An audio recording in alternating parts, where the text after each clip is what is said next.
I'm Helen Zughaib. I am a visual artist, primarily a painter, but over the past years I've gone into some installations as well. And I studied art at Syracuse University, Visual and Performing Arts School. I got my BFA from there. And I came to Washington after that and began my journey as a full-time artist. When I came to America, after studying at university, I came to Washington, D.C., where I live and work now. And in the beginning, my work was sort of taking in my visual surroundings. I focused on the major monuments in D.C., which I had never really seen. And to me, they were so magnificent in what the ideals they represented. And I felt also at the same time that Americans took those ideals for granted and they didn't really see them anymore, so I repainted them. After that, that kind of led into my work that began after 9/11.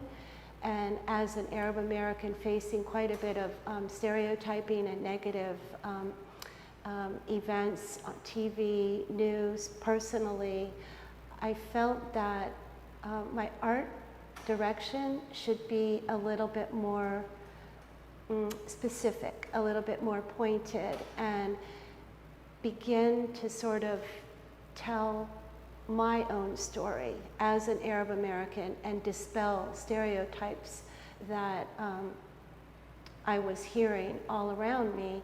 And so 9/11 was a pivotal point in my artistic practice.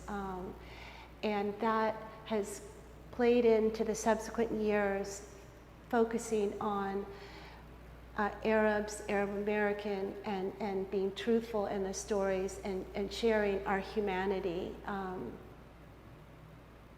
and creating dialogue around our history, our work, who we are, as opposed to somebody telling us who we are. I felt that it's important through my work to focus on that. And I feel like even after all these years, I still continue to do that kind of work. I first want to thank Hillyer and Tim and Cassie and all the wonderful people here that are hosting my work here. I'm so excited for this show, Borders and Barriers. And what this show means to me is a culmination at this point of years of documenting the Arab Spring that began in 2011, late 2010, that ultimately devolved into war in Syria that's ongoing, and further displacement and crisis around the Middle East. And so I have been working on paintings and installations.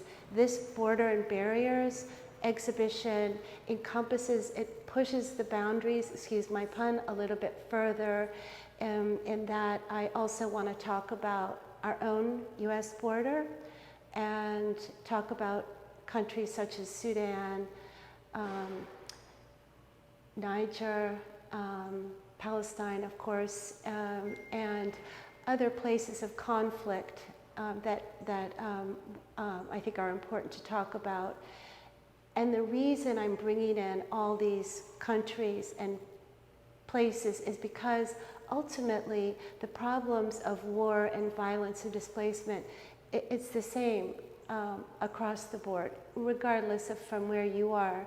So the problems that it causes, these are human problems. And so what I want to do is focus on this commonality, the humanity, and I want people that see this exhibition in particular to not be separated from these wars. I want you to feel like it's by virtue of luck that you're on one side or the other. Okay, so in this exhibition, you can see that I'm concentrating on pattern and color and visual sort of appeal, that I use this to represent the issue, hard issues actually, of war and displacement and violence, and even climate change to some extent, because that forces people, of course, to migrate and move and find safety for their families and themselves, clean water and food and education and so on. The manner that I execute that idea, which is hard for people to wrap their minds around, so many deaths, we just sort of block it off. For instance, in my shoe exhibition here, my installation, I focus on a small child's shoe. This brings the viewer into an intimate situation. So the massive problems of 13 million people being displaced as they were in Syria and forced to leave in such a short amount of time. Well, maybe you have a child. Maybe you can see that that shoe fits your own child. So the details and the smallness, when you come close up to the work, the focusing in on that is a way for me to get you to focus on something small, even though it's such a huge, vast problem that we're not capable of really absorbing as people. It becomes so overwhelming.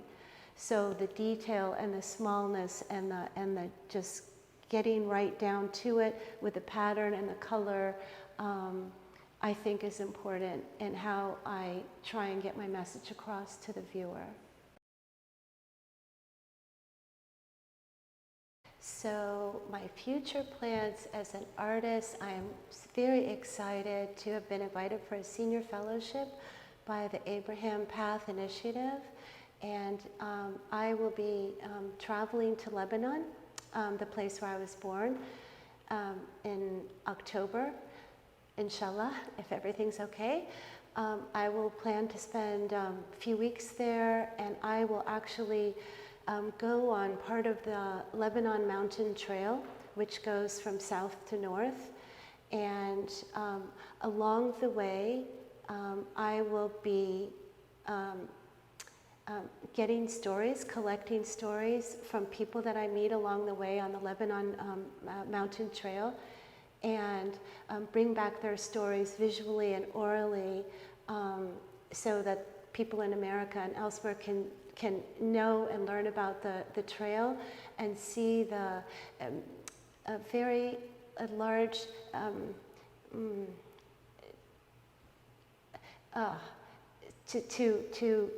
so I can bring back the stories of many, many different kinds of people that are living there. And here again, it's also a matter of dispelling stereotypes as well, and people's notions of who are the Lebanese. Are they all this religion? Are they not this? Who are they? And there, of course, we have Syrian refugees. We have Palestinian refugees from a long, long time before. And of course, we have Lebanese facing a lot of problems in their own country.